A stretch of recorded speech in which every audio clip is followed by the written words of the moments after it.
a gente teve uma aula sobre sistemas de saúde comparados com a Lígia Bahia, e a ideia dessa aula era ser na semana seguinte. Era um módulozinho do sistema de saúde que nós pensamos que fosse interessante, né? Então, essa aula, ela se articula de alguma maneira com aquela, nesse campo. Então, a ideia dessa aula é discutir a crise global da força de trabalho e saúde, ou a agenda global de recursos humanos e saúde, que não queiram, da força de trabalho e saúde e recursos humanos e saúde. São termos que hoje em dia a gente usa indistintamente, né? Tem gente que acha que a história um pouco do termo, recursos humanos tem origem no campo da administração, força de trabalho origem no campo da economia, né? Mas hoje a gente usa de forma intercambiável os dois termos.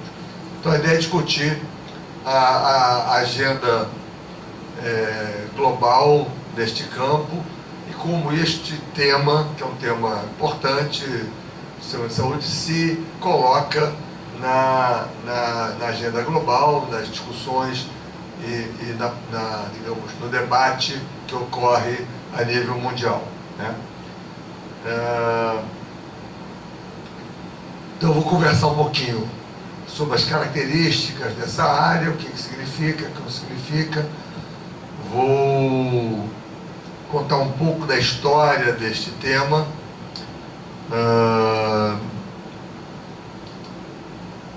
A agenda que vem se desenrolando na área. Falar como que esse tema ganhou, sei lá, proeminência nos debates das agências globais, como a Organização Mundial de Saúde e outras.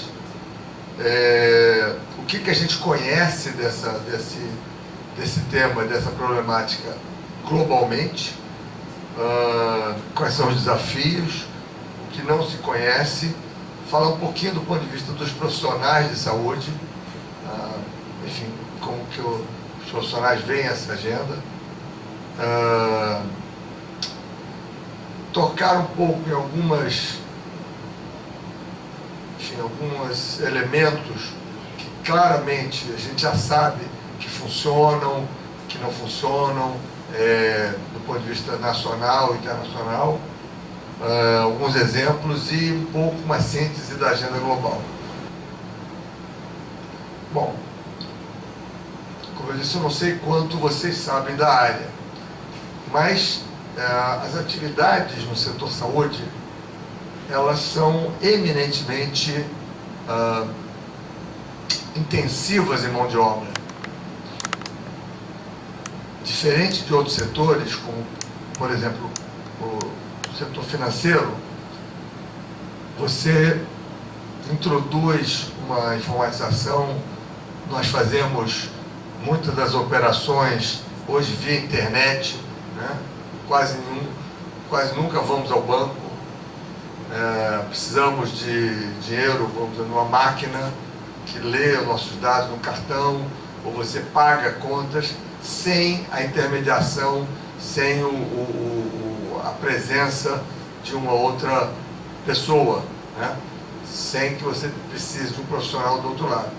Claro que há funções ainda que são exercidas no sistema financeiro por gerente, a coordenação, a informação, mas a informatização do setor bancário, do setor financeiro, ele reduziu drasticamente a necessidade de mão de obra, né, para usar uma expressão do mundo do trabalho, da economia. Isto não ocorre na saúde. A introdução de uma nova tecnologia, ela quase que necessariamente incorpora ou exige a interferência humana. Portanto, às vezes uma nova ocupação, uma nova especialidade. Além disso, muito do trabalho no campo da saúde, muito do conhecimento que enfim, do novo conhecimento no campo da saúde, ele se dá a partir do fracionamento do trabalho, do fracionamento do processo, do procedimento. Então, uma nova especialidade médica, uma subespecialidade, ele passa a incorporar e quase que a exigir a incorporação de novos profissionais, portanto, de mais pessoas. Então, essa característica não é só da saúde, mas ela é muito intensa na saúde.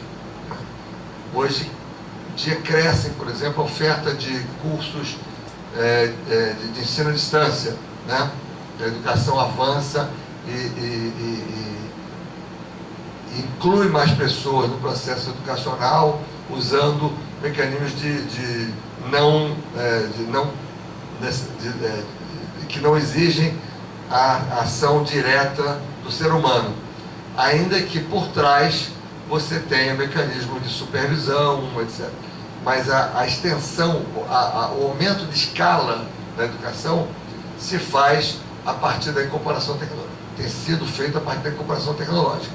Na saúde, isto não ocorre. Ou ocorre de maneira muito diferenciada. Há situações de que o uso, eu já disse, das especialidades, mas, por exemplo, o uso da tecnologia para segunda opinião. Você tem um especialista do outro lado da máquina. Então, a tecnologia ela não elimina a participação do ser humano, né? Além disso, você tem uma forte presença de ocupações regulamentadas e uma vulnerabilidade muito grande no mundo das profissões. Então, a existência de conflitos entre diferentes ocupações, a criação de uma nova ocupação a partir do desdobramento ou do fracionamento de uma outra ocupação, né?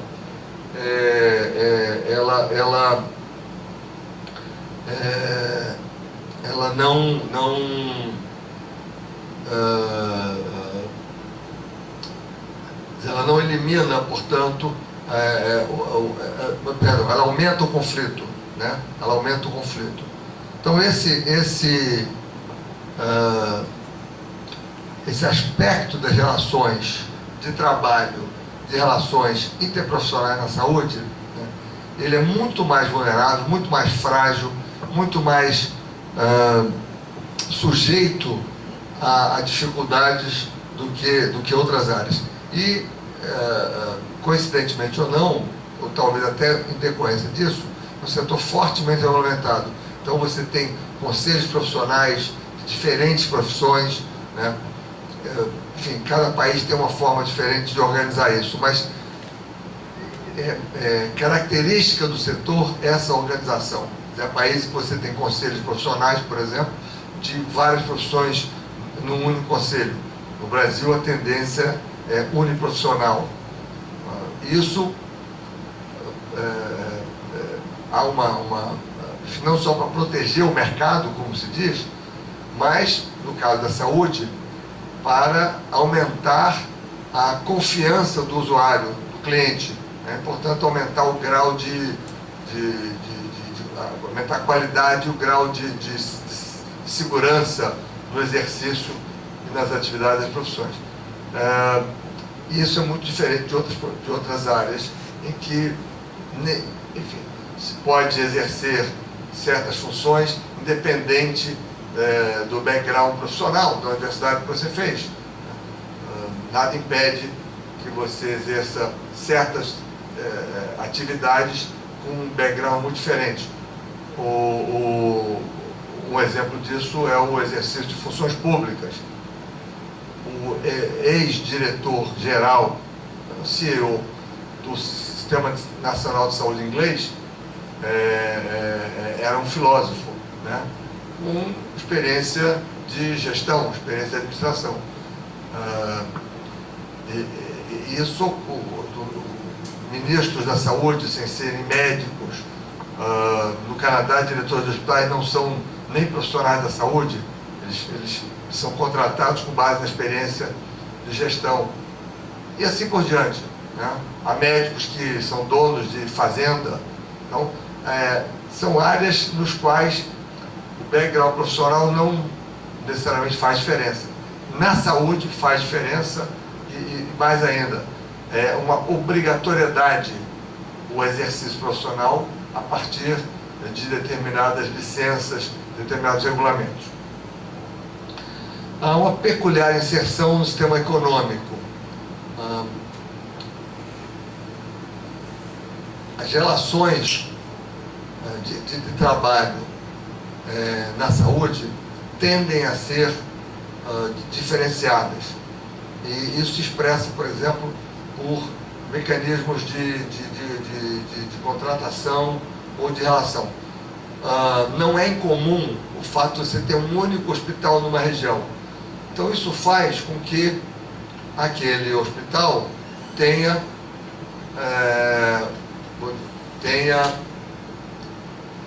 o poder quase que absoluto de negociação salarial, porque quem mora naquela região, se quiser trabalhar naquele hospital, terá que quase que, vamos dizer assim, se sujeitar ao que o hospital oferece, né?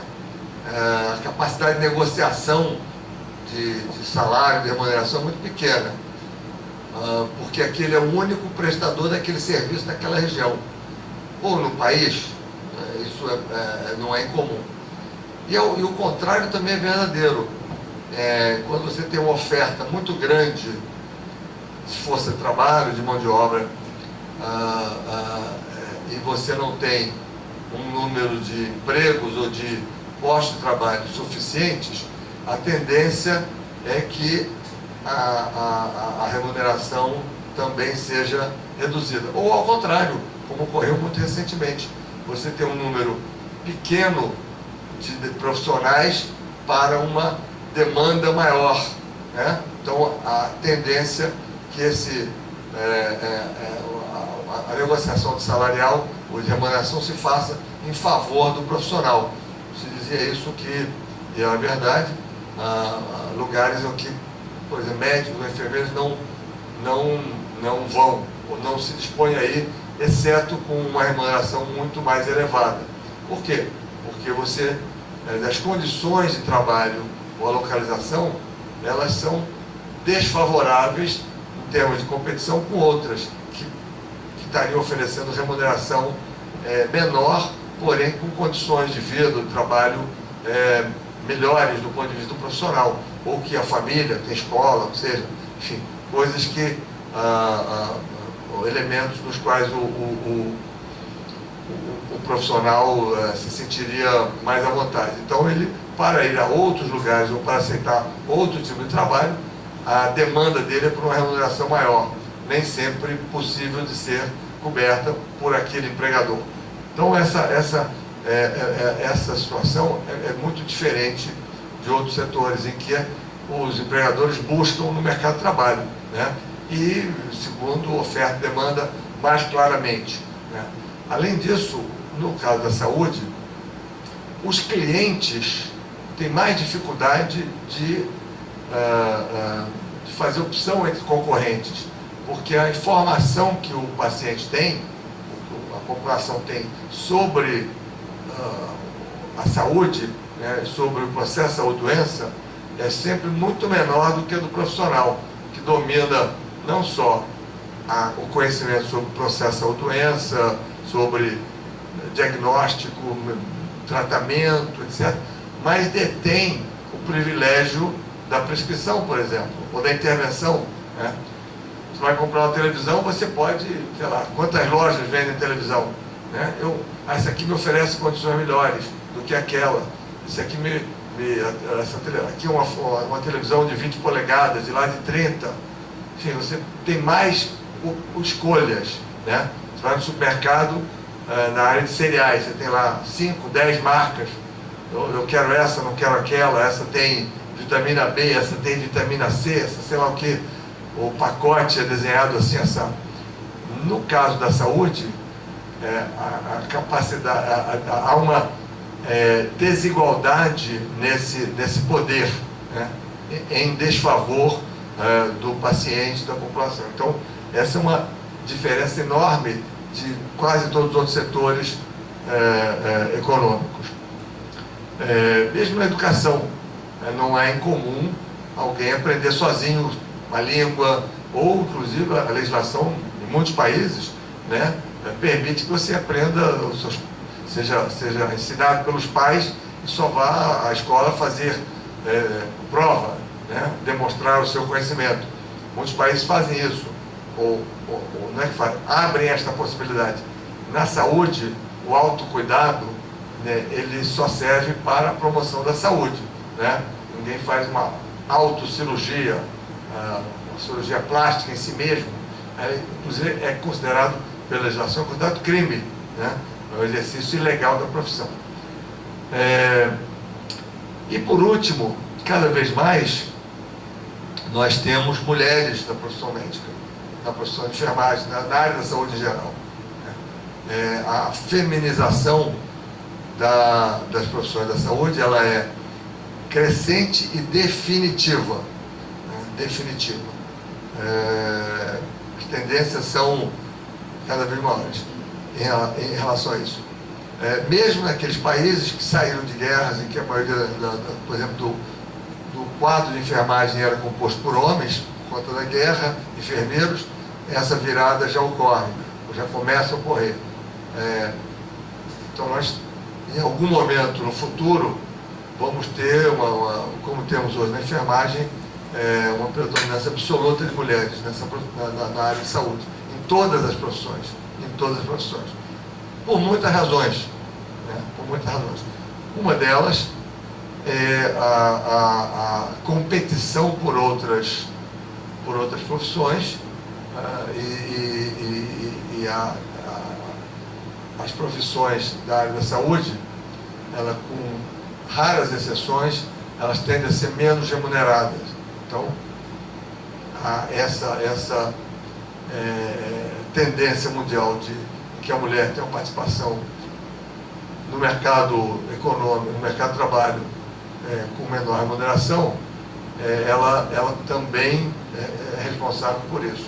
Então, os homens tendem a buscar outras profissões em que eles tenham possibilidade de ganhos salariais e remuneração maior, né? O tipo de compromisso e de demanda profissional na saúde, a ideia de cuidado, né? E isso é melhor gerido pelas mulheres.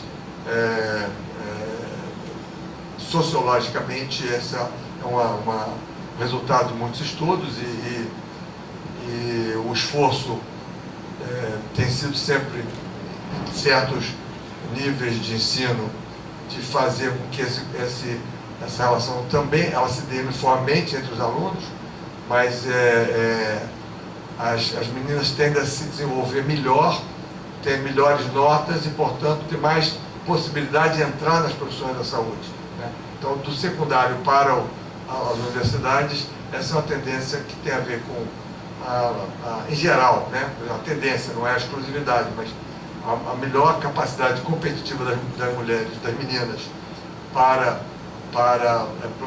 áreas em que você tem necessidade de notas melhores, né? Isso ocorre na saúde, praticamente em todas as áreas, mais fortemente na medicina, e pela competição também de áreas econômicas. Então, essa é uma tendência que vem crescendo e ela é global. Isso introduz a necessidade de repensar o modo de prestação de serviços, né?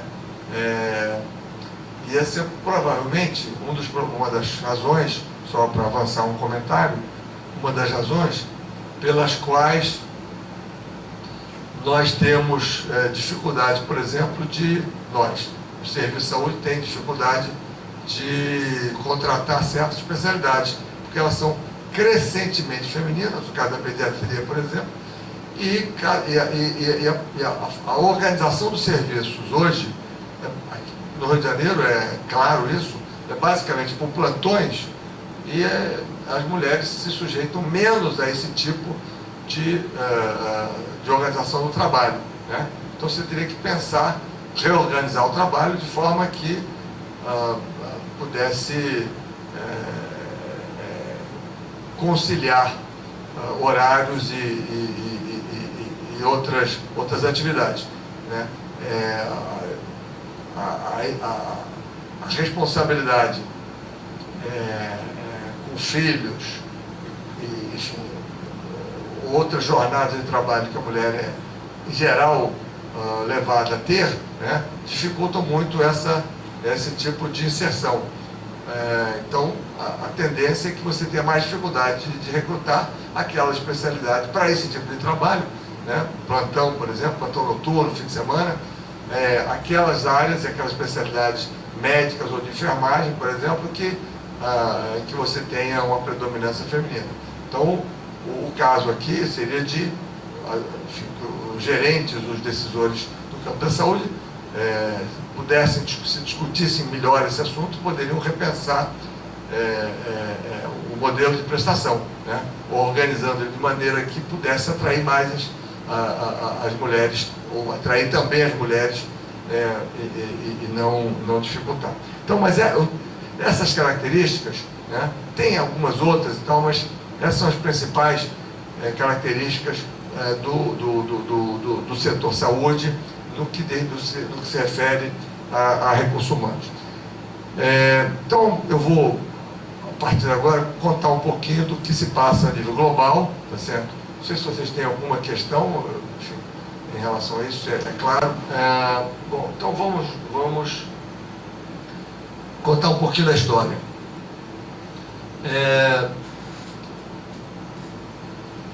Mais ou menos coincidente com a minha ida para trabalhar na Organização Mundial de Saúde, né, no ano 2000,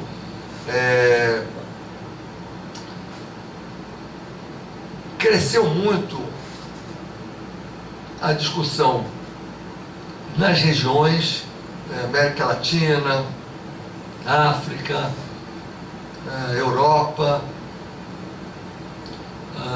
sobre os problemas de recursos humanos de saúde.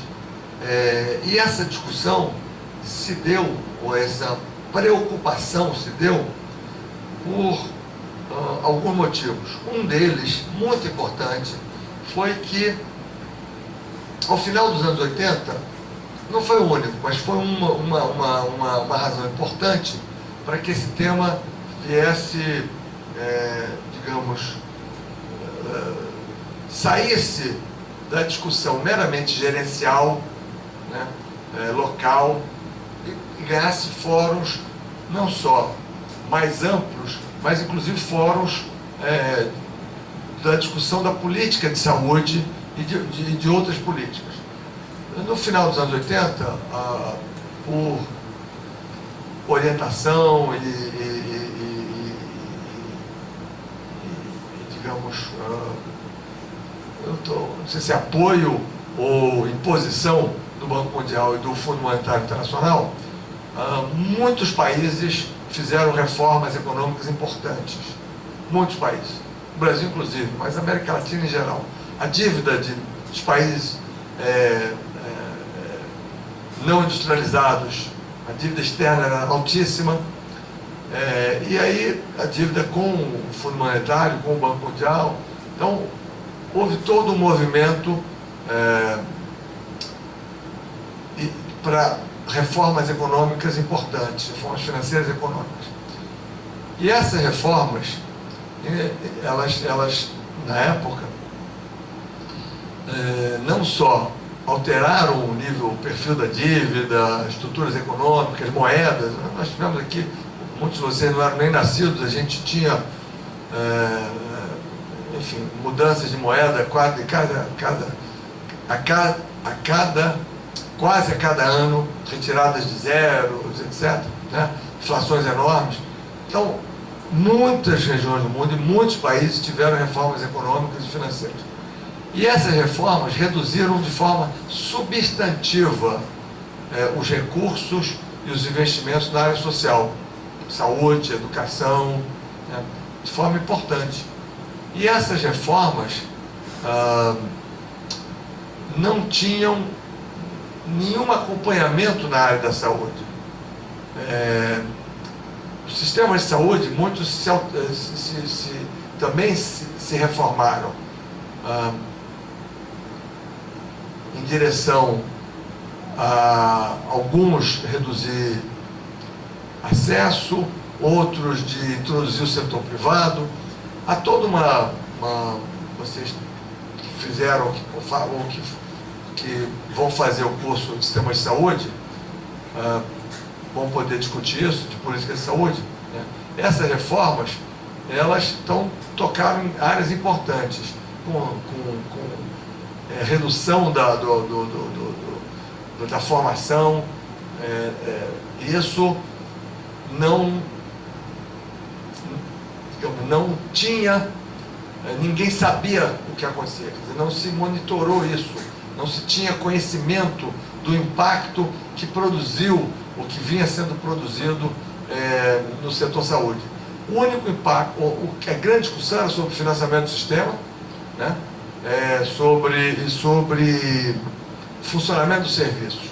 Então, o impacto na área de recursos humanos era praticamente desconhecido. Então, nesse período, se começou a montar mecanismos, alguns estudos, mecanismos que nós, aqui no Brasil, desenvolvemos bem, chamamos de Observatório de Recursos Humanos de Saúde, né? Mas isso, no ano 2000, ganhou um espaço maior através da coordenação da Organização Mundial de Saúde. Até nesse momento eu que fui trabalhar lá, no começo de 2000, mas esse é um processo que já estava lá, eu não tenho nenhuma responsabilidade por começar, mas enfim, pude participar dele, eu vou falar algumas coisas sobre isso. E aí se começou a discutir a necessidade de melhorar o conhecimento, né, sobre o que funcionava, o que não funcionava. Tinha países em que não produziam recursos humanos nenhum, e outros com excesso, né? Aqui na América Latina, a partir da decisão dos anos 70, 72, se aumentou muito o número de escolas de medicina e de enfermagem na região, Brasil em particular, mas na região, né? Com raríssimas exceções, a maioria dos países tem infraestrutura, com condições de produzir, já nessa época tinha, mas isso não era verdade para outras partes do mundo, né? E não se sabia o que funcionava, o que não funcionava, né? Como é que se poderia aumentar a base de conhecimento desta área e ter como uma espécie de agenda de investigação e de ação política. Então, a OMS liderou um trabalho nesse sentido, produziu, enfim, convidou mais ou menos uns 50 especialistas, né? Teve uma reunião em Annecy, que se realizou se não me engano, maio ou junho de 2000, e produziu, e aí eu já fui um dos organizadores, um livro que até hoje eu penso que é atualíssimo, né? Tem poucos exemplares, aqui na biblioteca eu ainda tenho 2 ou 3, mas ele está disponível na internet, que chama Estratégias Globais para a Força de Trabalho e Saúde. Eu e o professor Paulo Ferrinho, da Universidade Nova Lisboa, pegamos os textos, trabalhamos e produzimos um livro que foi publicado pela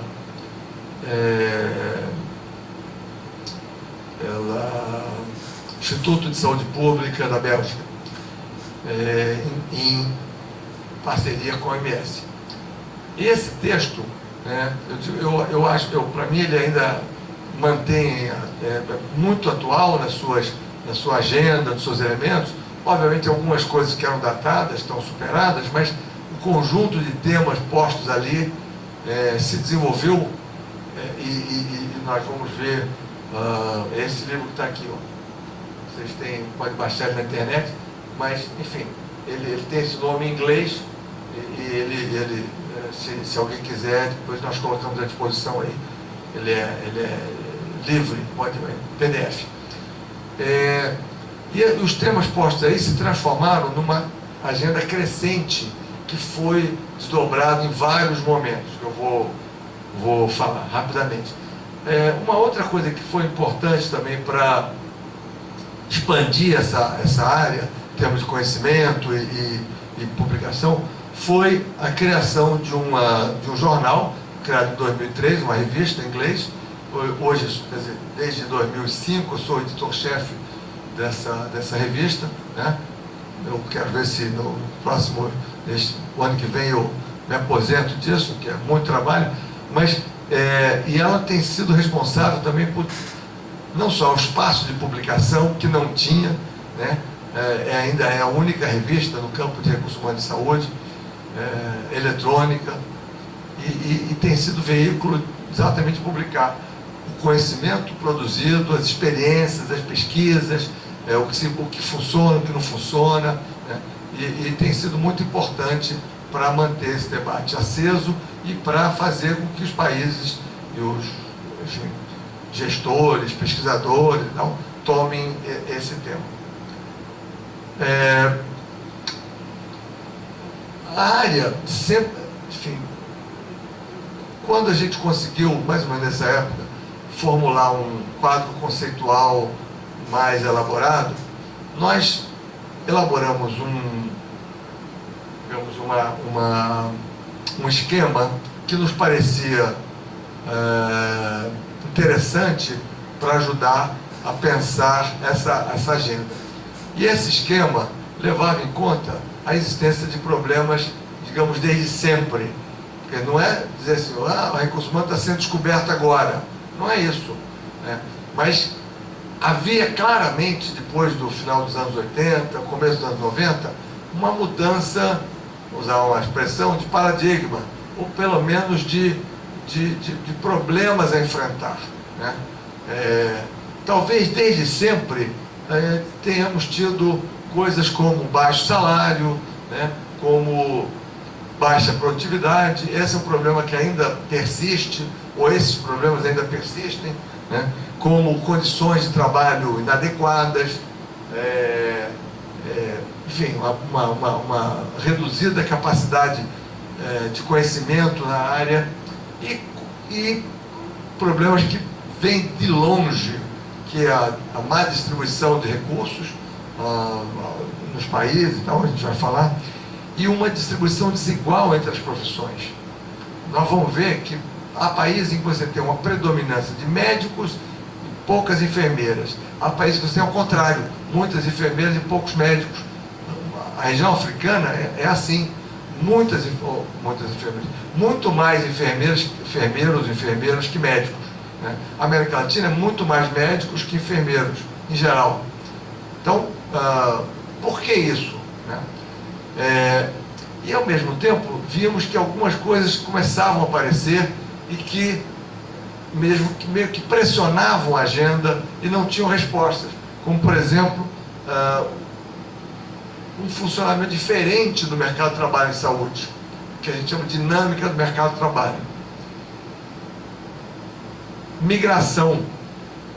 Sabíamos que nos anos 70 tinha tido migração de médicos, tinha até um trabalho produzido pela OMS à época, mas no começo dos anos 2000, isso aparentemente passou a ser uma coisa gravíssima, né? E eu vou falar disso também. O papel do setor privado, um número crescente de países com dificuldades de ter pessoal de saúde. A questão da AIDS, por exemplo, fez com que isso se tornasse muito evidente, né? Uma transição epidemiológica impactando fortemente a necessidade de pessoal de saúde, fortemente e de forma diferente, doenças crônico-degenerativas, aumentando câncer, hipertensão, etc. E ainda a existência de doenças transmissíveis, mas o surgimento e a expansão das doenças crônico-degenerativas, a transformação da HIV/AIDS numa doença crônica, de certa maneira, né? Ou pelo menos um padrão de doença crônica, né? E as doenças crônicas e o envelhecimento da população exigem mais pessoal de saúde, ao contrário, como eu disse, do setor bancário, né? A informatização do setor bancário, ninguém mais, eu se puder não vou a banco, em casa, no tablet, etc, etc. Serviço de saúde, não tem jeito. Introduzir uma tecnologia nova, você precisa de mais pessoal. E a necessidade crescente de lidar com uma obrigatoriedade, uma necessidade mesmo importante de aumentar a escala de formação do pessoal de saúde. E como fazer isso com metodologias, tecnologias antigas, como usar novas tecnologias. Até hoje tem gente, não, como é que vai formar um enfermeiro à distância? Como é que vai formar um médico à distância? Isso, enfim, há esse conflito, né? Assim, de graça nós não aceitamos isso. Harvard, todos os alunos têm, a maior parte de suas atividades são feitas no tablet, no computador, em casa, onde eles queiram, né? Algumas atividades são feitas ao vivo, mas cada vez mais, isso que nós estamos tendo aqui, que é uma aula presencial, ainda existe, né? O contato entre o aluno e o professor precisa ser melhor aproveitado, né? Então, o nosso ensino aqui ainda se baseia muito. Eu vi uma vez uma entrevista do presidente do CNPq, na Páginas Amarelas de Veja, maravilhosa, uns 2 ou 3 anos atrás.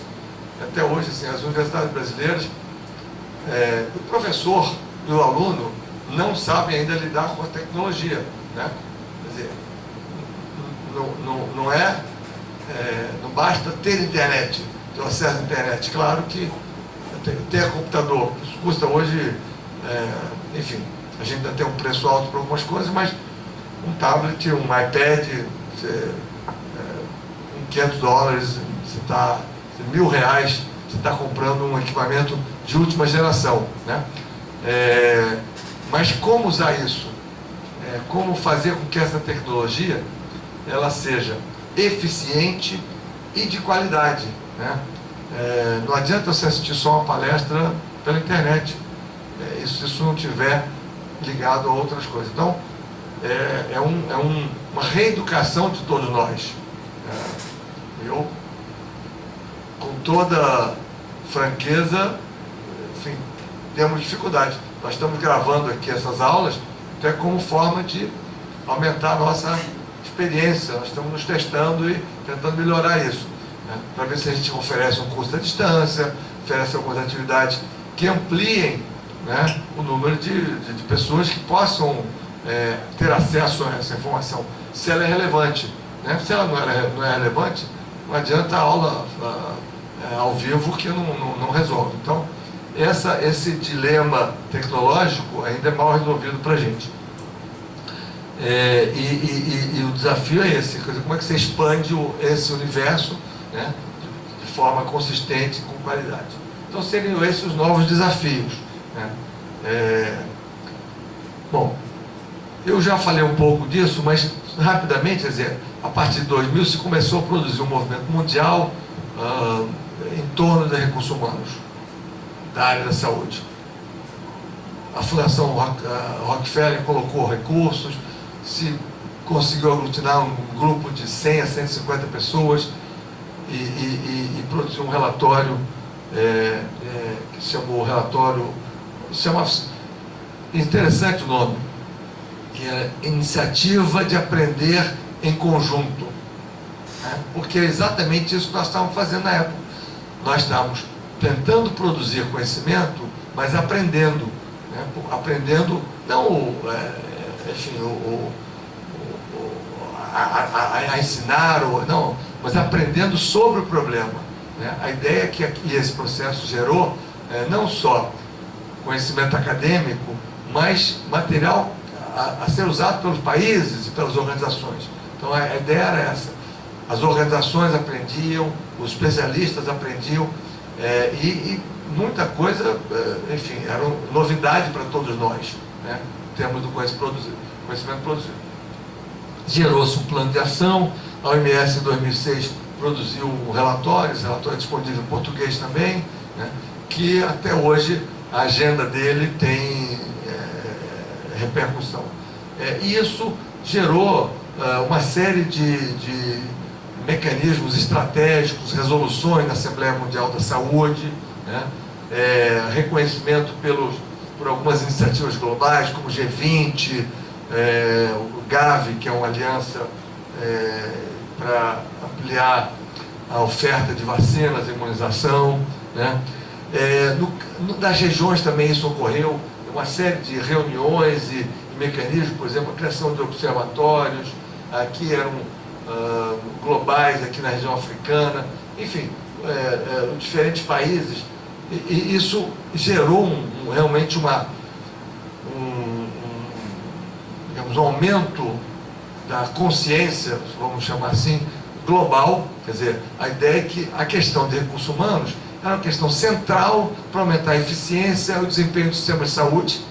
É uma questão importante para os países, por diversas razões, eu vou mostrar algumas, e não era um assunto trivial, né, que merecia, portanto, estar na agenda. Então, esse ano, inclusive, está sendo discutido, está sendo apresentado, começa na segunda-feira ou na sexta-feira, Assembleia Mundial da Saúde, todo ano, nesse período agora em maio, e o tema recursos humanos está de novo lá. Está sendo desenvolvida uma estratégia global, uma nova estratégia global para até 2030. Né? Então, dada a importância do tema, uma estratégia global que os países se comprometam e que tenha recursos para ser desenvolvida. Bom, aqui um conjunto de elementos que eu não vou falar aqui, mas eu vou descrever com alguns gráficos e algumas tabelas o que a gente conhece melhor hoje em dia. Certo? Até aquele começo lá do ano 2000, o grau de informação era baixíssimo. Para fazer o relatório de 2006 foi muito difícil, muitos dados nós tivemos que projetar, estimar, porque você não tinha. Então, esses dados estão um pouco mais atualizados do que para 2006, mas algumas coisas eu ainda vou usar dados de 2006, porque não temos coisas mais novas. Então, é um conjunto de elementos que se conhece melhor hoje. Então, vamos a eles. Primeiro, números. Então, a gente hoje tem, isso aqui foi o relatório de 2006, então a ideia é de que tem mais ou menos 40 a 45 milhões de trabalhadores no campo da saúde. Isso incluindo profissionais formados para a saúde, como, vamos dizer, sei lá, farmacêuticos, médicos, enfermeiros, e algumas outras profissões, parteiras profissionais ou parteiras, e outras profissionais, outras ocupações que não são formados para a saúde, mas que trabalham no serviço de saúde, né? E que dão mais ou menos esse número. De 2006 para 2010, né, houve um esforço de melhoria da informação, mas também alguns países produziram mais, outros até perderam, né? Aqui está por região da OMS, África, Oriente Médio, aqui o Pacífico do Oeste, Europa, Américas, isso aqui é Ásia, mas é um pedaço da Ásia, Índia, a China está aqui. Enfim, então você tem aqui umas modificações, né, e uma diferença. Mas o mais importante é que passou a ter uma disponibilidade de informações até então desconhecidas, porque até então a rotina era assim, que os ministérios da saúde informavam a OMS quantos funcionários tinham. O crescente papel do setor privado, se você não tem um sistema de informação, uso de censo, etc., você não tem. E qual é a importância de saber números? Porque você pode começar a tomar decisões, né? A gente brincava e disse assim, cada vez que tem um ministro da saúde toma posse, a primeira pergunta que ele faz é quantos médicos nós temos?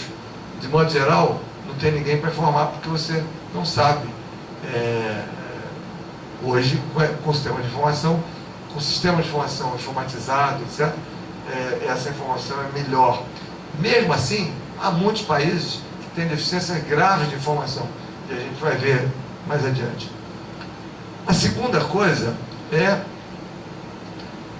qual é a relação dos recursos humanos com o resultado de saúde. Porque não basta dizer assim, temos 10 médicos, 15 enfermeiros. Eu quero saber, então, eu quero poder identificar qual é o resultado do trabalho desses profissionais.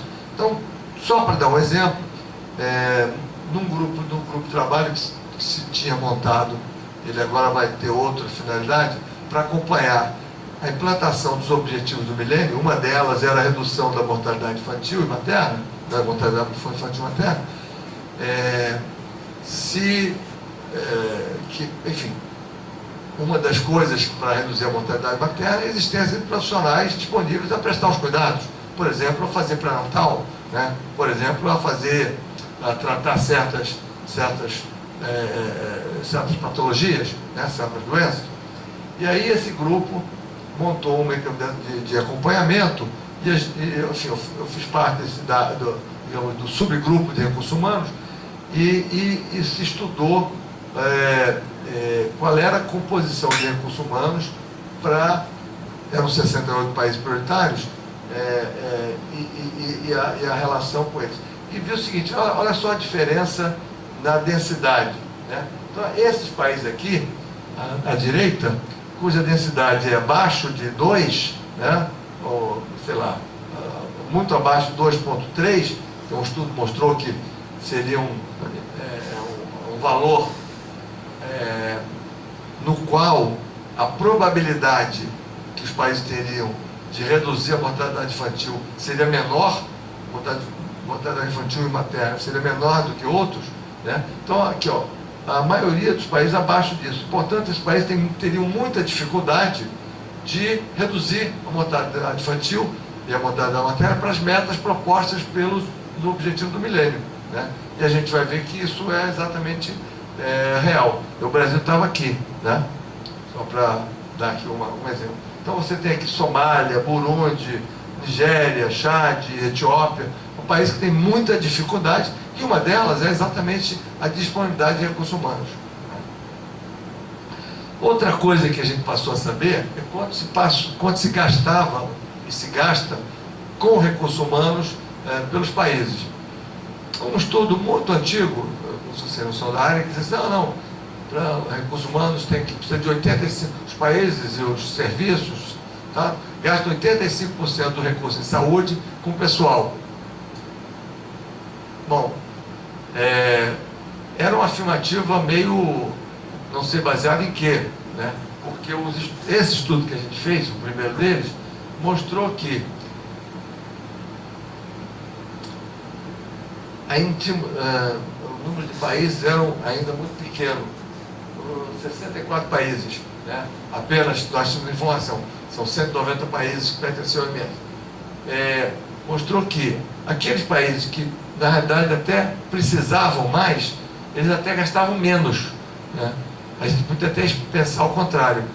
Como o recurso é pouco, você tende a gastar mais com o pessoal.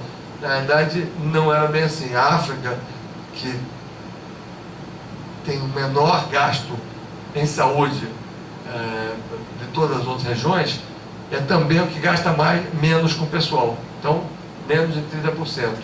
E as Américas, obviamente, tem uma deformação aqui, porque os Estados Unidos introduzem a deformação em vários sentidos, ele comparado ele é muito diferente da América Latina, aqui a gente teria que separar, mas tende a...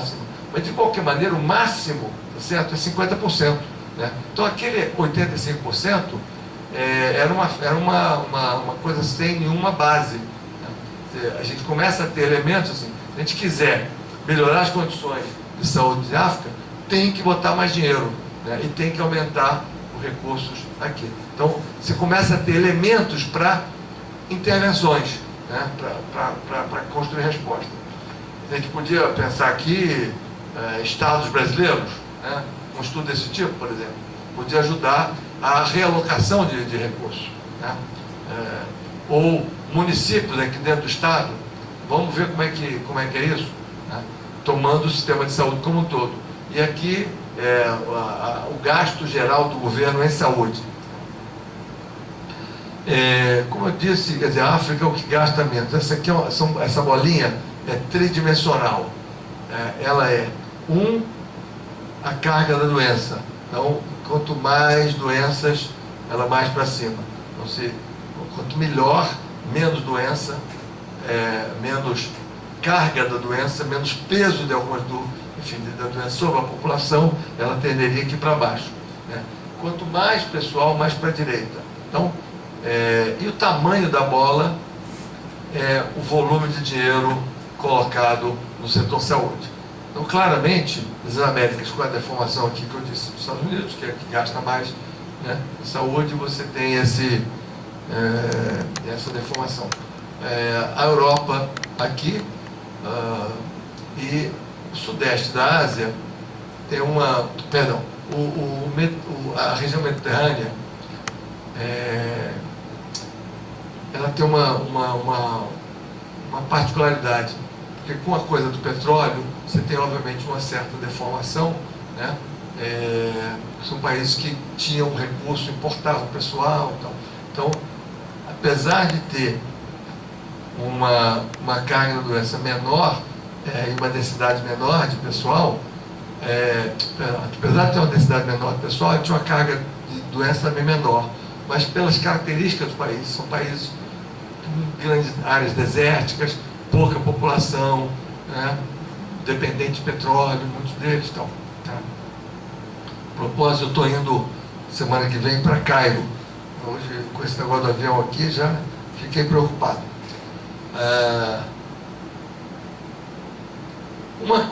Uma coisa importante, tema central, no meu ponto de vista, da questão dos recursos humanos, hoje, aqui e globalmente, é a questão da desigualdade na distribuição geográfica, mas outras também. A geográfica, só como exemplo, nós podíamos ter outras desigualdades. Por exemplo, de acesso em termos de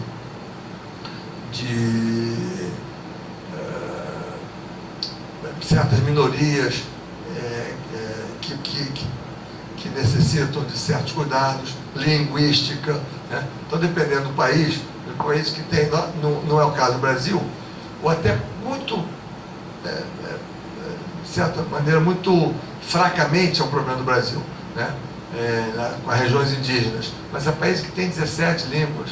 Angola, por exemplo, tem 19 línguas oficiais, né? Então, não basta simplesmente distribuir recursos humanos, mas tem que considerar que há lugares em que não se fala, o português é falado por 30%, 40% apenas dos habitantes. Então, você tem que considerar outros elementos. Mas a geográfica já é problemática, é um problema grave bastante para a gente discutir. Não é um problema só dos países, não, é um problema entre os países, é um problema entre as regiões, é um problema dentro dos países, né? E aqui exemplos de pelo menos 3 regiões para vocês verem, 4 regiões, né? Na Ásia, Sri Lanka, então você tem aqui o vermelho, 25%, só provavelmente aqui na costa, né? No Chad, em algumas áreas, no México, exceto aqui a capital e uma região aqui de costa, o resto dos países, quem não entendia, não sabe nada da história do México, basta olhar isso e pode entender porque os conflitos ocorreram em Chiapas durante anos, né? Conflitos armados, e até hoje é uma área muito problemática. Tão problemática que você tem que é isso aqui, ó, é o azulzinho aqui, não, perdão, está marcado aqui, é uma região que tem uma mais baixa densidade devia aparecer, está aqui, do lado do Distrito Federal, né? Então, não, ao contrário, vermelho, perdão, vermelho, o Distrito Federal é azul, tá? menos de 300 profissionais de saúde. Então, uma região grande, né? Uma extensão territorial importante, e que você não tem ninguém, não tem nada, não tem desenvolvimento econômico, nem nada. Então, não é de se espantar todos os problemas que ocorreram lá naquela região durante muitos anos, né? E que até hoje é uma região bastante pobre e muito difícil. Não precisa ler a história, não basta olhar o mapa de distribuição da Força de Trabalho de Saúde. Então, você tem só na capital é que tinha acima de 1.200 profissionais de saúde por 1.000 habitantes, se não me engano. Não, 120 por 1.000, né? Ou 1.200 por 10.000. Então, esse é o que acontece aqui. Você olhar o Rio de Janeiro, né? Copacabana e Botafogo, provavelmente tem uma densidade de profissionais de saúde não alcançada em nenhuma outra região da cidade, assim como certas áreas do Brasil e tal. Então, essa problemática ela é muito importante, ela é um tema atualíssimo e não tem resposta fácil para isso, né? Qualquer tentativa de resposta fácil, ela tem pernas curtas, tem curta duração, né? Eu vou falar um pouquinho disso depois. Já falei dessa coisa da composição da Força de Trabalho de Saúde por grupos profissionais. É um estudo que a gente fez, Quênia, México e Vietnã, que tem mais ou menos o mesmo grau de desenvolvimento, né? E composição tão diferente, mas muito diferente, não é pouco não. Se pensar que o vermelho aqui é enfermagem, vermelho não, laranja é enfermagem, né? Quênia praticamente não tinha desse tipo de enfermagem, tinha só profissionais. E tinha, exceto médicos, estão aqui no verde, quase não tinha médico. O México cheio de médico, o Vietnã um pouco de médico, mas aqui muito diferente. Então, o que explica isso? Cultura, tradição, decisão política, né? Agora, isso país diferente, mas se você olhar a Europa, a maioria dos países são muito parecidos, né? Mesmo na Europa, a composição médico-enfermeira, médico e enfermagem é muito diferente, né? Em que você tem menos de relação entre enfermagem e médicos, menor que 1 ou 5 para 1. Então, o que explica isso, né? São decisões tomadas em algum momento da história, provavelmente, e que se perpetuam, né? Qual é a diferença na eficiência entre os países? Isso ajuda a gente a decidir. Vale a pena mexer? Mexer em que sentido, né? Aparentemente, alguns estudos mostram que uma relação 0,8 médicos por uma enfermeira é de melhor eficiência, né? Mas são estudos feitos nos Estados Unidos. Será que isso é válido para outros lugares, né? Então, esse é um problema importantíssimo. Pode ter, quer dizer, dependendo do problema, da composição da equipe, estudos semelhantes podem ser feitos.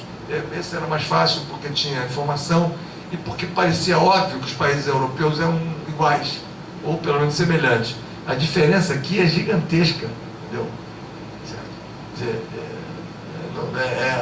Claro, há uma certa homogeneidade, né? Em torno de, sei lá, 2, mais ou menos 2, qualquer coisa, né? 2 enfermeiras para um médico. Mesmo assim, 5 para 1, entendeu? Quer dizer, tem um problema aqui, né? Não tem? Será que isso é melhor do que aqui? Tem alguns países que têm muitos médicos comparado com outros. Então, essa é uma questão que é deste campo, né? E respostas ou intervenções neste campo contribuem enormemente para aumentar a eficiência do serviço de saúde, a produtividade e, portanto, os resultados, né? Melhor saúde para a população. Então, esse é um campo que era muito desconhecido, que você começa a ter informações. Aquilo que eu falei, os países que tinham déficits críticos de recursos humanos, eles ficavam basicamente na África, um pouco na América Latina, mas África, 36 países na África tinham menos de 2,3 profissionais de saúde, um conjunto por 1.000 habitantes. São, curiosamente, não, coincidentemente, os mesmos países que tinham altas taxas de imigração e maior dificuldade de atingir os objetivos do milênio, né? Que não estavam progredindo e continuaram não progredindo suficientemente. Essa coisa da densidade, ela tem vários aspectos. Eu participei de 2 estudos, um no Vietnã, outro aqui no Brasil. Nós fizemos isso, mostrando o seguinte: esse do Vietnã é assim, mais simples,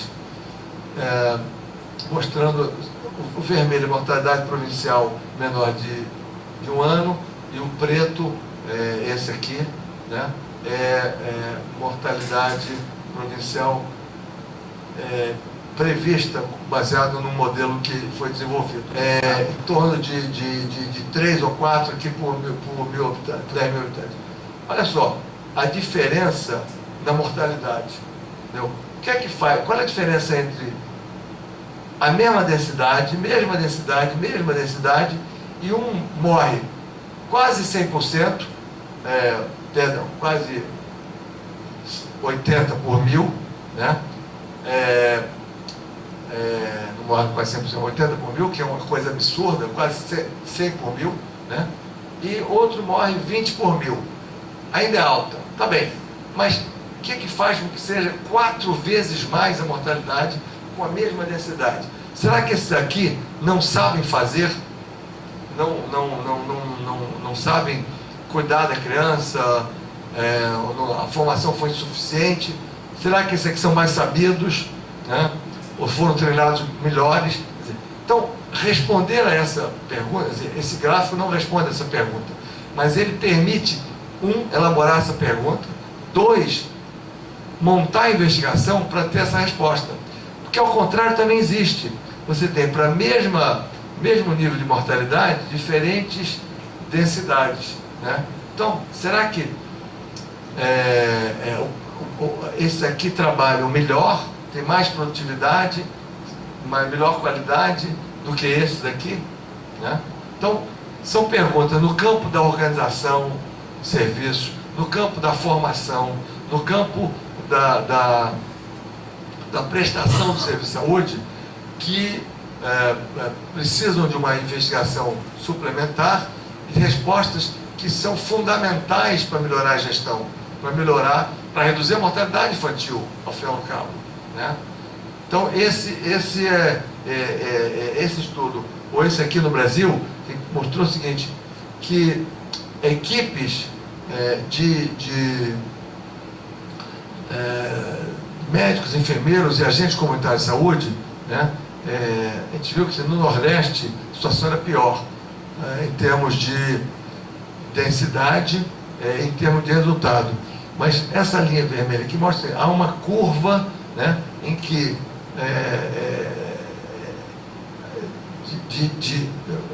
chama-se curva de Pareto, isso aqui é um gráfico de Pareto, mas mostra assim, para uma determinada densidade, a cobertura de pré-natal é ótima para aquela densidade. Então, essa curva, você não chega nunca a 100, quer dizer, não existe, até porque, aparentemente, a partir daqui, não vale mais a pena você aumentar a densidade. Quer dizer, por mais médicos, enfermeiros que você coloca, ou agentes comunitários de saúde, você não aumentará a cobertura por assistência pré-natal, né?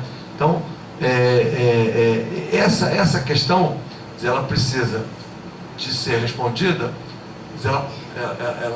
primeiro não se sabia disso, né? A ideia de que ter 5 ou 10 não faz diferença, não é verdade. Mas ter 15 pode não fazer diferença em relação a 10, tá certo? Você tem uma equipe composta de 15 pessoas, você vai gastar muito mais e não vai ter resultados melhores do que se você tivesse 10, por exemplo. Mas se você tiver só 5, né, ou só 2, você não vai conseguir ter resultados. Então, esses parâmetros podem ajudar muito os processos de gestão.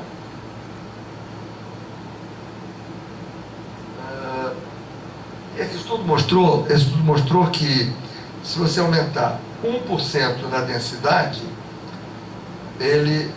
você consegue aumentar 0,12% da cobertura do cuidado pré-natal. Significa que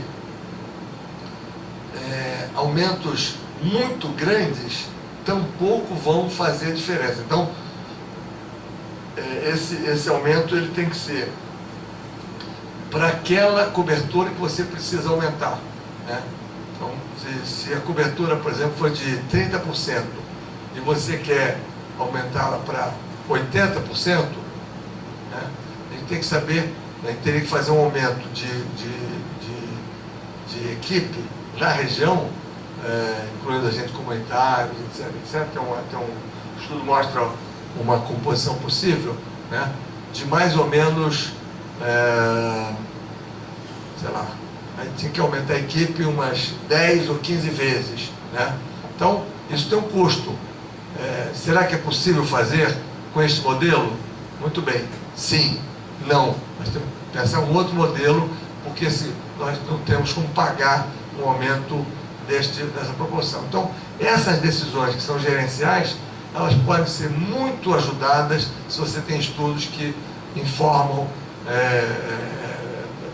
enfim, lhe dão evidência de como que isso se comporta.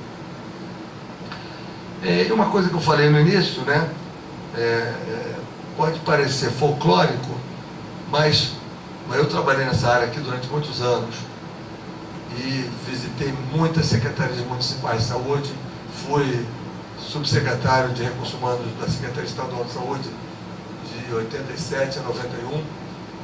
E posso lhe dizer que, tá bem, a roupa não, mas os dossiês, né, as fichas de pessoal, os prontuários, né, colocados dessa maneira. Não há nenhuma chance de você produzir informação de qualidade atempada, como se diz hoje em dia, né? Quer dizer, enfim, você vai passar meses aí para saber o número de qualquer coisa, né? Então, hoje não há justificativa para você não ter sistema informatizado. O investimento em digital, equipamento, computador, mesmo computadores de grande porte. O meu primeiro computador da Secretaria Estadual de Saúde era um que usava aquele disco 5/8, né? Aí nós conseguimos colocar essa pesquisa que fizemos nesse computador para fazer umas análises, umas tabelas, mas era, não estou nem falando daqueles computadores que ocupavam essa sala, era um computador desse tamanho e a memória era só virtual, né? Era só botar no disco e tal, você não tinha internet, nada disso. Então, eu comecei a usar a internet quando eu fui para o Canadá em 94. Mesmo assim, eu tinha que, era de escada. Quando a universidade me autorizou a usar na minha casa, era uma felicidade. Eu ficava lá meia hora para passar uma mensagem de 3 linhas, 4 linhas, discar, acessar. Eu lia jornal num terminal lá que vinha muito, enfim. Então hoje não tem justificativa, o custo do investimento é baixíssimo, né? Mesmo assim, você tem o sistema de registro, de informação ainda é muito precário em muitos lugares e muitas vezes não se falam, né? O sistema, sei lá, do CIAB não se fala com o de registro de serviço e tal. Então esse é um problema importante em muitas partes do mundo.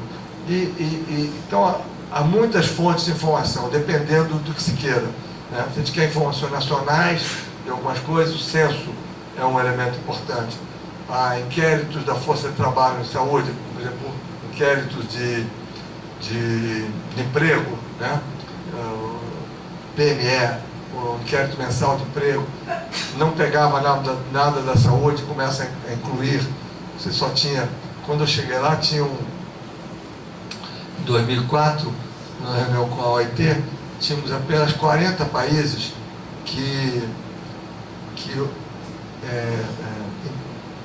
no qual a informação de profissionais de saúde era disponível, era colhida, e apenas 20 e poucos era disponível, né? Hoje esse número é muito maior, ainda que está longe dos 190 países. Todo mundo faz censo, mesmo assim nem sempre o censo inclui informações que sejam das ocupações, porque custa caro, né? Então tem que, é muito importante. Então você tem diferentes fontes de dados, né? Desde a fonte administrativa, censo, inquérito da força de trabalho. E, por fim, os investimentos, ainda hoje, majoritariamente nessa área, são informações curtas, né? São, globalmente falando. Mesmo aqui no Brasil, você tem pouco investimento em planejamento, recrutamento, né? Ou desenvolver técnicas de lotação. Você tem ainda muito, um exemplo desse tipo de coisa foi a decisão do Mais Médicos, né? Assim, um pedido dos prefeitos para ter médico. Gente, estamos no século XXI, né? Quer dizer, a possibilidade de fazer geoprocessamento, calcular densidade populacional, distribuição de doença, pode parar, quer dizer, não, entendeu? Não há, o sistema de informação do Brasil o Brasil tem sistemas de informações sofisticados, não há razão para você não juntar isso tudo, não tomar decisões que sejam baseadas em evidências, em elementos técnicos de segurança, tá certo? Né? Enfim, esse é um problema importante, né? Não só a existência, a produção de conhecimento, chamemos isso ou não de evidência, mas conhecimento baseado em pesquisa, em ciência, né? E o uso desse conhecimento para tomada de decisão. Então, não há, enfim, do ponto de vista do volume de investimento necessário, ele é muito menor do que se imagina e do que o resultado dele pode produzir. Bom, os profissionais de saúde têm suas preocupações. Do lado deles, estou falando, até agora eu falei do lado aqui do pesquisador, do gestor, né, de quem está olhando os problemas, enfim, do ponto de vista de produzir conhecimento, de fazer perguntas e tal, né, do pesquisador, do acadêmico. Mas há enfim, mecanismos pelos quais os profissionais de saúde se manifestam, né? Às vezes greve, às vezes reivindicação, enfim. E até hoje, quer dizer, isso alguns elementos aqui eu venho trabalhando há algum tempo já, de coletar tanto publicações quanto notícias, né? Tem alguns grupos que fazem isso. A preocupação deles é mais ou menos essa, né? Quer dizer, ou ainda é essa, né? A questão da remuneração baixa, né? Em muitos países, os profissionais de saúde recebem um valor muito pequeno pelo seu trabalho. Cuba é um exemplo que está nos jornais, né? O salário médio dos médicos de $50 ao mês. Essa é uma das razões pelas quais todos os médicos, os profissionais de saúde cubanos, querem prestar serviços fora de Cuba, porque tem a oportunidade de comprar uma casa, etc. Enfim, por razões que nós sabemos, a economia cubana enfim, tem muitos problemas. Mas não é só Cuba, eu tenho o exemplo da África, né? O gasto, a remuneração dos profissionais é muito menor relativamente não só a outros países, mas aos recursos disponíveis, né? Condições de trabalho inadequadas, equipamentos e materiais deficientes. Abre o jornal, você não precisa muito. Você abre matéria jornalística diária em muitas regiões do mundo. Uma coisa importante, porque ela tem a ver com o problema que eu disse antes, da distribuição geográfica, é essa sensação ou a realidade do isolamento profissional. Provavelmente o programa de alocação de pessoal em área rural mais bem sucedido no mundo é o programa australiano. E ele é bem sucedido por um conjunto de razões. que não há expectativa de alocar um profissional numa área. A Austrália, não sei se alguém conhece do mapa da notícia, são vastas extensões de terras vastas, quilômetros mais quilômetros, centenas de quilômetros sem viva alma.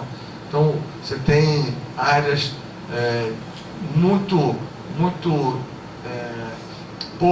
pouca densidade e uma distribuição do país muito grande. Então, há um dos elementos da política de saúde da Austrália, da agência, a organização do sistema é diferente do nosso, mas é de oferecer cuidado à saúde, mesmo para populações que moram em lugares muito distantes, né?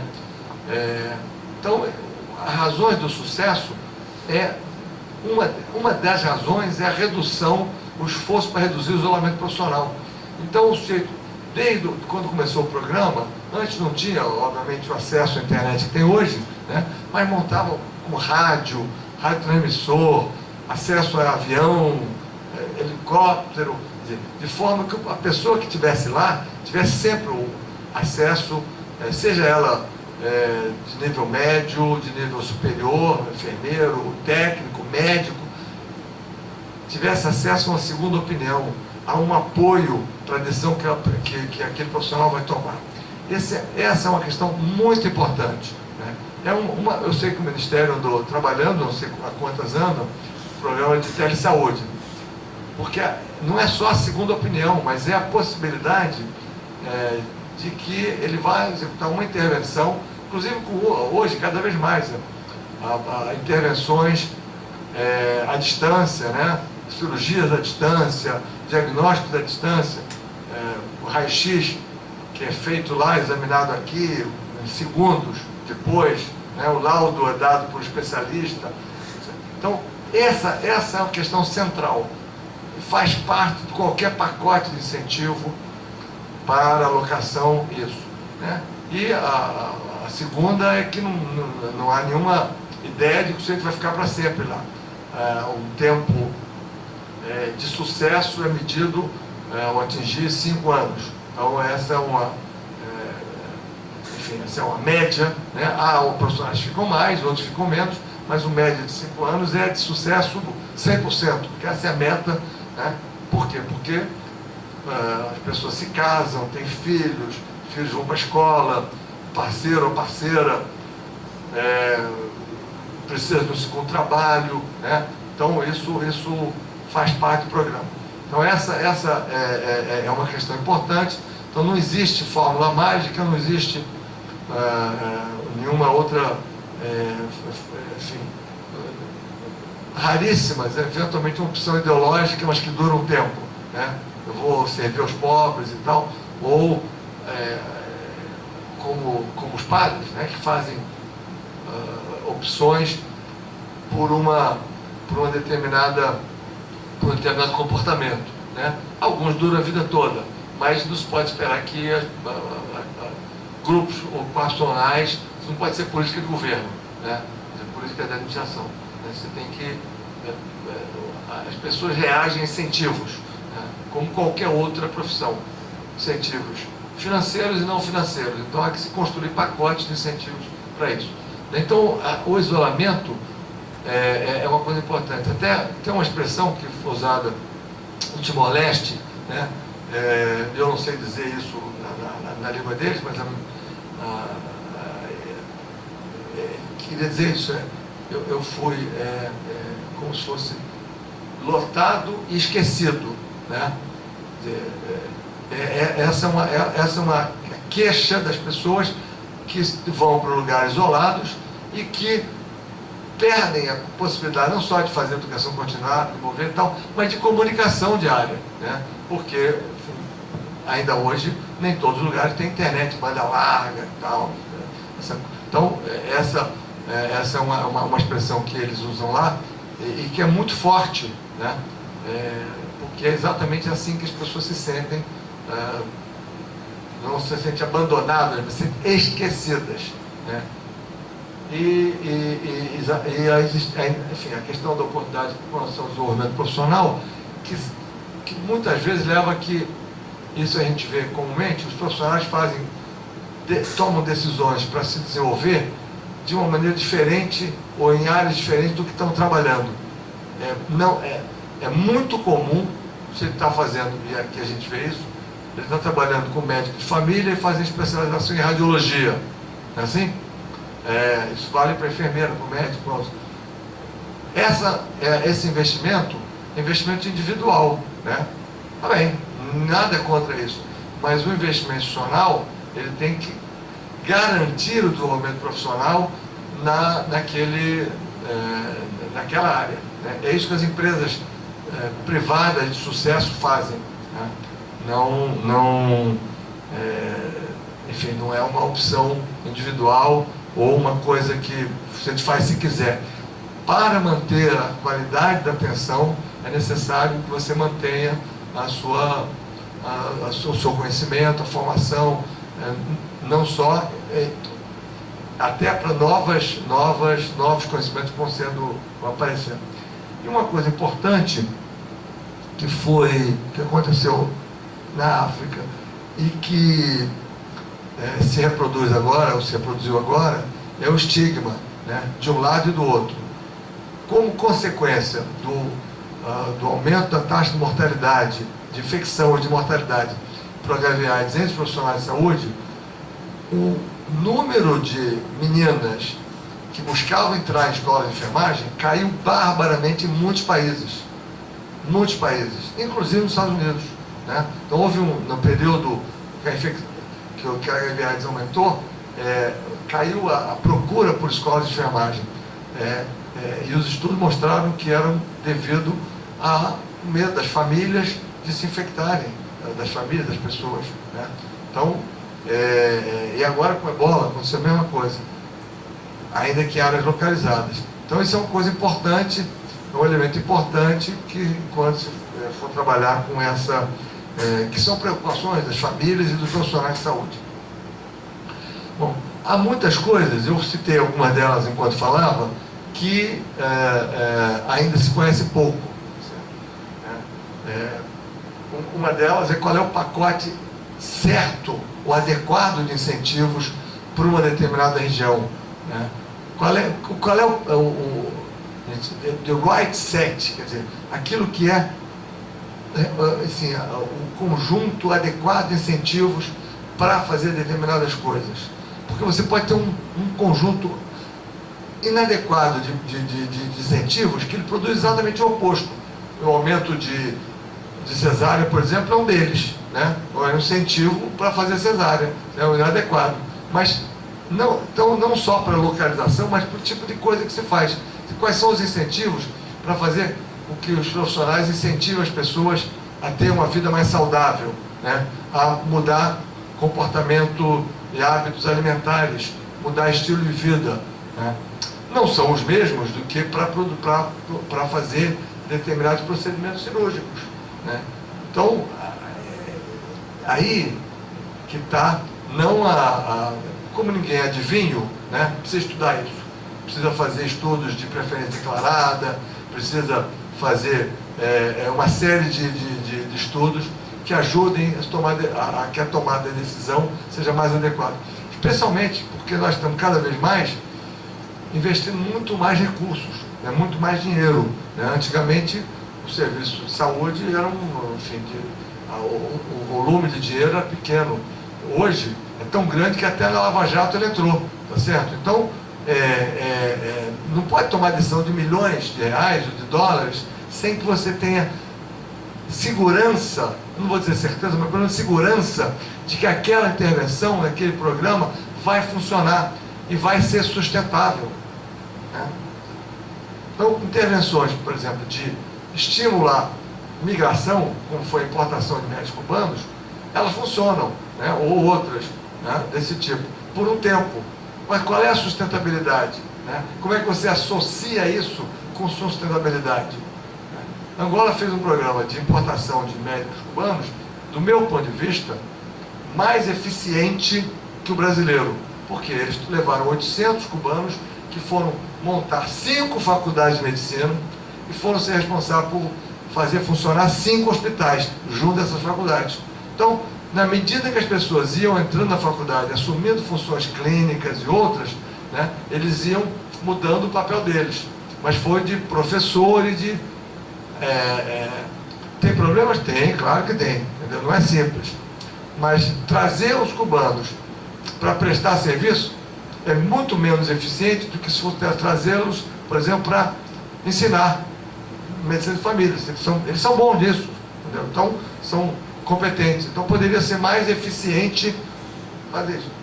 Então, se a gente comparar a eficiência, e talvez pudesse ser menor o número. O Brasil forma 14 mil médicos por ano, né? Por exemplo, ou uma decisão de reduzir um ano, sei lá, aí pegar o último ano, botava os meninos e as meninas para fazer sob supervisão. Então, você pode ter opções que sejam mais eficientes. Então, a decisão correta, né, precisa de ter informação. Então, são opções. E que são opções que são caras, não estamos falando de R$200. Então, é cada vez mais importante que as decisões sejam baseadas em conhecimento sobre o que funciona melhor, o que não funciona melhor. Então, essas são áreas que a gente ainda tem muito problema de conhecimento. As decisões tomadas nesse campo precisam ser muito cuidadosas, porque a segurança de que aquela intervenção vai funcionar e ser sustentável, ela não existe em muitos casos. Eu já falei sobre o trabalho flexível, por exemplo, né? Você tem que mudar a legislação, etc. Mas qual é o grau de flexibilidade? Quais são as intervenções possíveis? Só as mulheres vão trabalhar de manhã? Enfim, estou aqui fazendo hipóteses absurdas. Qual é a flexibilidade adequada que se deve ter? Vamos trabalhar 3 dias de manhã, 2 dias à tarde. Como é que é isso? Quer dizer, um dia os especialistas é de um jeito, generalistas são de outros, né? CTI é uma coisa, ambulatório é outra, enfim. Há muito que produzir conhecimento, há que fazer projetos experimentais, há que discutir os resultados, né? São os métodos adequados para isso. Uma coisa importante, o Brasil tomou a decisão em algum momento de descentralizar o serviço de saúde, né? Ou municipalizar. Como muitos países fizeram. Essa foi uma orientação, uma recomendação do Banco Mundial, da Organização Mundial de Saúde. Hoje em dia, já se avalia que vários desses processos de descentralização e municipalização, no caso aqui do Brasil, produziram situações de ineficiência, certo? Né? Não só municípios menores, ou distritos menores, ou o que seja, mas produziu dificuldades de sustentabilidade e de eficiência e de escala, né? Então, muitos desses processos estão sendo reavaliados, né? Porque a decisão foi tomada com base em algumas concepções genéricas de que, a nível local, certas coisas funcionam melhor do que centralizadamente. Mas esse era o conhecimento da época. Hoje não, hoje você conhece mais coisas, conhece mais sobre isso. Então, como é que decisões se tomará, né? Enfim, serviço obrigatório. Tem países que tem, outros que não tem. Alguns que funcionaram há muito tempo. O Peru, o México tiveram experiência muito interessante. Os programas não funcionam mais, não existem mais hoje. O Peru está reintroduzindo, né? Para falar dos países que são próximos aqui a nós. Mas outros países têm outras experiências. Então, se a gente quiser introduzir aqui,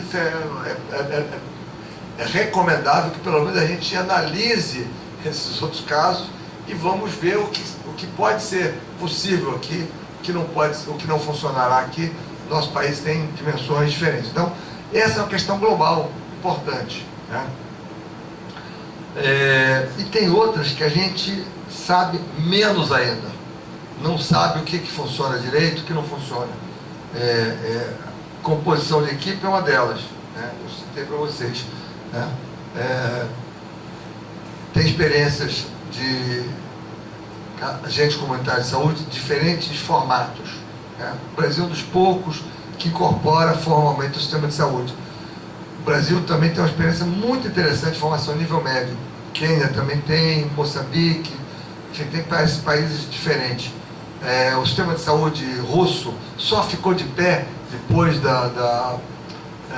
que desmontou a União Soviética por conta dos feldsheres, que trabalhavam nos hospitais, que eram profissionais de nível médio, né? Os médicos saíram, e os serviços de emergência até hoje lá funcionam com base no pessoal de nível médio. Então, são experiências interessantes, mas não necessariamente são transportáveis para outros países, mas são experiências que precisam ser examinadas se a gente quer introduzir coisas semelhantes, mas a gente sabe pouquíssimo sobre isso, pouquíssimo. Como eu disse, por exemplo, até uma básica composição de equipe médico e enfermeiro. Enfim, você tem tanta disparidade e eu diria que eu de verdade não sei, certamente não sei qual é a melhor, né? Hoje tem alguns estudos que mostram 0,8, mas aqui na América Latina é o oposto. Você tem em muitos lugares o dobro de médicos que enfermeiros. Qual o grau de eficiência disso? O custo, né? Eu já citei a transferência de tarefas, que é o skill task shifting. Há muita experiência em remuneração baseada em desempenho, funciona, não funciona, né? Há muito preconceito em relação a isso. Há países que introduziram isso de maneira... No momento tem 15 experiências, né, em África. Tem um livro publicado agora, muito interessante, quem tem interesse vale a pena ver. Não substitui enfim, aquela coisa óbvia, entendeu? Você tem uma remuneração que a gente chama de, até autores chamam de higiênica, que é uma que mantém a ligação institucional, e uma outra que do mérito, do desempenho, da eficiência, da produtividade. Então, funciona em algumas coisas, não funciona em outras, né?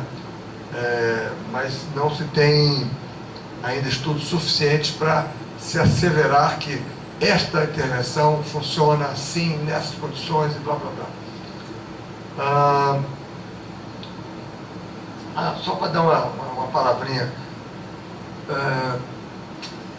a ideia de que você bota faculdades ou escolas em áreas rurais e elas são... É assim que as pessoas vão ficar lá.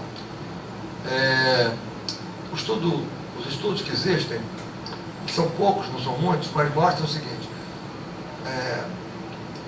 o Novo México foi pioneiro nos Estados Unidos. Se colocar uma faculdade de medicina numa área rural, perto de grupos indígenas, 30% dos formados ficam na região, tá? Mas só 30%. Então, tem lugares que esse investimento vale a pena, outros não vale a pena, né? Porque é um investimento muito alto para apenas 30%. Aqui no Brasil, os estudos mostram que um fator, no caso dos médicos, importante é a residência, de retenção na região, né? Mas mesmo assim, tem estados como o Rio que formam residentes para exportação, né? Claramente, quer dizer, há uma baixa capacidade de retenção, né? Então o Rio não vale a pena investir, quer dizer, pelo estudo, não vale a pena investir em abrir residência para o sujeito ficar, a não ser porque não vai ficar. Quer dizer, ele já tem a tendência é essa, os estudos mostram isso, exceto em algumas áreas. São Paulo fica. Então tem que ter essa informação e esse elemento para discutir, né? Então não adianta se abriu, vai se abrindo, sei lá, 30 faculdades de medicina em lugares em faculdades privadas, em lugares que as pessoas não ficarão. Não precisa ser nenhum gênio. Os estudos mostram que esse tipo de investimento, para esse objetivo, é errado. Pode ser que para outro também, né? Então a maioria deles é em São Paulo, que já tem faculdades em número suficiente, digamos, né? Então você vai atrair alunos de outros estados que ficarão em São Paulo pela residência. Então não vai resolver o problema para o qual essa decisão foi tomada. Pode resolver outros problemas, né? Então, esses elementos, você tem hoje algum conhecimento global que pode perfeitamente ser colocado sobre a mesa. Eu estou falando isso porque eu escrevi essas coisas, estão publicadas, mas que não estou criticando especificamente alguém. Um problema importante global, e eu já estou praticamente terminando, é a questão da fragmentação da arquitetura internacional da saúde. A gente teve umas aulas sobre isso e as duas primeiras aulas, hoje o esforço de fazer de qualquer intervenção global, ela é muito grande, porque você tem, enfim, parcerias público-privadas, agências, cooperação internacional. Isso se reflete muito fortemente nos países e nas áreas que são dependentes da cooperação, né? Hoje você não tem só o Ministério da Saúde fazendo, você tem 30 outras agências. Então isso é um problema, mesmo em países que têm a capacidade de intervenção estatal é forte, o sistema de saúde ele enfim, o governamental ele está de pé, no caso do Brasil, o sistema de saúde e o Ministério, as secretarias, tem uma arquitetura consolidada, mesmo aqui, entendeu? Você tem tamanho número de atores, né, que não é simples intervenções. E na área de recursos humanos, isto é obrigatório, né? Então, o professor Gilles, que é um sociólogo, hoje está hoje ele está em Lisboa, mas é um canadense, ele diz assim, você pode fazer atenção certas coisas sem o profissional de saúde, né? Ele até usava o médico, pode fazer sem o médico, mas você não pode fazer contra o médico, né? Então, os profissionais são centrais na organização de qualquer sistema, então. E isso vale para... mas o maior desafio hoje, é esse aqui, né? Estamos todos eles envolvidos desde 2008, a crise global, econômica, que produz importantes consequências nas agências. A OMS está passando por uma crise severa, então, mas essa crise não... nos países que dependem de cooperação internacional, Moçambique, 80% da folha de pagamento do Ministério da Saúde é de cooperação internacional. São outros países que botam dinheiro ali, né?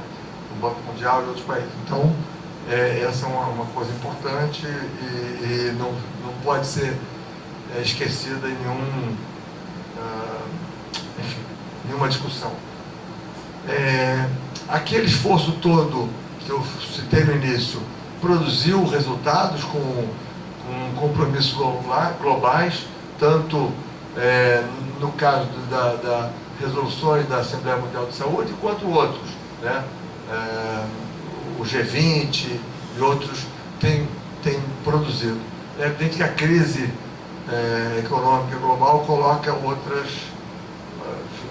em dúvida algumas coisas, mas essa é uma área que continua com um grau de atenção importante das lideranças globais.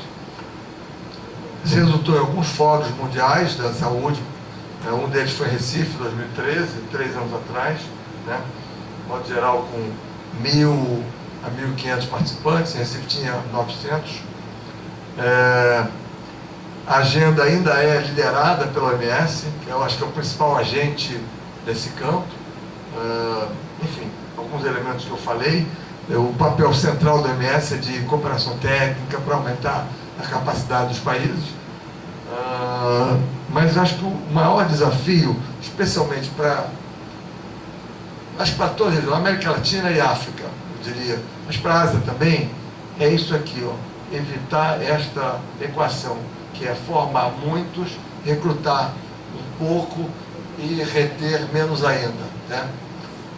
Enfim, não é uma expressão matemática, mas é uma formação política importante e que tem que estar associado à qualificação. Então, um relatório que saiu no dezembro de 2010, para quem tem interesse nesse campo, publicado pelo Lancet, em que, comemorando 100 anos do relatório Flexner, né? E esse relatório dizia que o mundo gasta mais ou menos 100 bilhões de dólares ao ano para a educação médica e a maior parte desse dinheiro é jogado fora. É um exagero, mas de qualquer maneira essa questão é importante.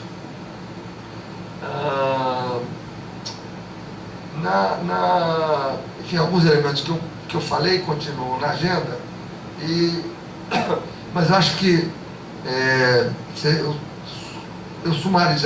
faria um sumário, uma síntese disso, dessa agenda, nesses 5 pontos aqui. A questão da formação, né, ainda é central em boa parte do mundo. Aumentar a escala e aumentar a qualidade. E não, às vezes não são em todas as categorias profissionais, mas em algumas. Tem que entender a dinâmica do mercado de trabalho e tal, mas essa é uma questão que ainda faz parte da agenda.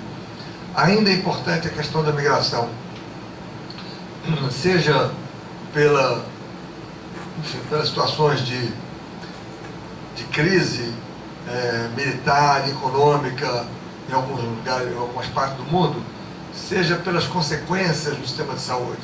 Então, a saída maciça de enfermeiras da África no começo dos anos 2000 foi um desastre para o sistema de saúde da região. Eles foram para a Inglaterra, para os Estados Unidos, etc. Enfim, que tinham não só mais capacidade de pagar, mas precisavam melhorar a qualidade, e a intervenção de enfermagem foi importante. A Inglaterra decidiu e importou praticamente 17 mil enfermeiros da África. Então, é um baque importante.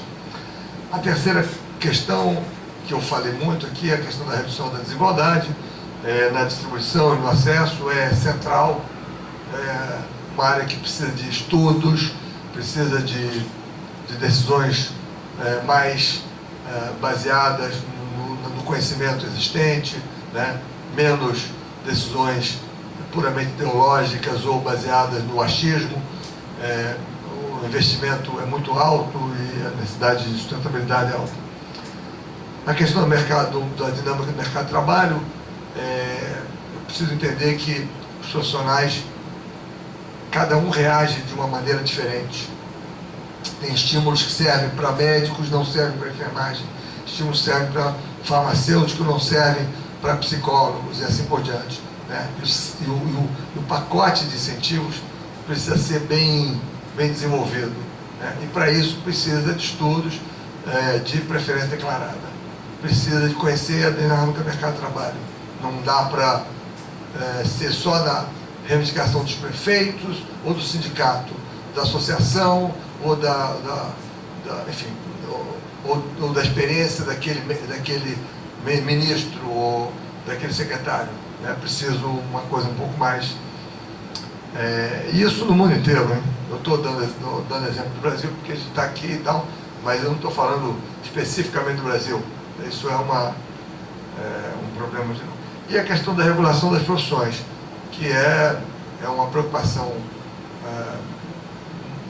diria, das entidades profissionais, das agências e dos países. Essa é uma área que as profissões são muito regulamentadas, né? E isso coloca questões importantes para os gestores em vários níveis. Paramos aqui.